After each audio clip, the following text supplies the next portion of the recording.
ఇంటీరియర్లో అసలు ఏం material use చేయాలి?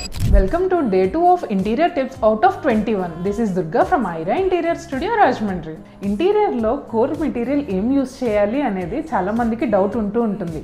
సో మార్కెట్లో అవైలబుల్గా ఉన్న ఆప్షన్స్ అండ్ వాటి యొక్క ప్రోస్ అండ్ కాన్స్ ఈ వీడియోలో తెలుసుకుందాం. ఫస్ట్ వచ్చేసి ప్లైవుడ్. ఇది ఒక engineered wood, veneer layers use చేసి మ్యానుఫ్యాక్చర్ చేస్తారు. ఇది strong, durable, easily available and termite resistant.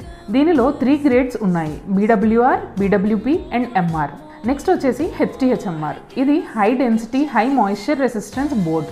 ఇది upgraded MDF with better strength, smooth finish and good screw strength ఉంటుంది. అండ్ ఇది వాటర్ ప్రూఫ్ కాదు. నెక్స్ట్ వచ్చేసి బాయిలో. ఇది fully water proof and termite proof, very strong and ఈ material expensive. ఈ material wet areas like kitchen and వాష్రూమ్స్కి best. Next material WPC. ఇది వుడ్ ప్లాస్టిక్ కాంపోజిట్. ఇది 100% వాటర్ ప్రూఫ్, టర్మైట్ ప్రూఫ్. దీనికి స్క్రూ హోల్డింగ్ కెపాసిటీ తక్కువ. Next వచ్చేసి MDF.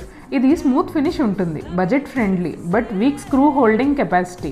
Water touch అయితే swell అవుతుంది. దీనిని డ్రై ఏరియాస్లో ఇంకా డెకరేటివ్ ప్యానల్స్కి యూస్ చేయొచ్చు. యాజ్ పర్ బడ్జెట్ కిచెన్ కార్కస్కి బాయిలర్ యూస్ చేసి షట్టర్స్కి ప్లై ఆర్ HTHMR యూస్ చేయొచ్చు. Plywood or HTHMR is ideal option for wardrobes. Wet ఏరియాస్లో WPC ఆర్ బాయిలోని యూస్ చేయొచ్చు. ఇలాంటి మరెన్నో వీడియోస్ కోసం మా పేజ్ని ఫాలో చేయండి.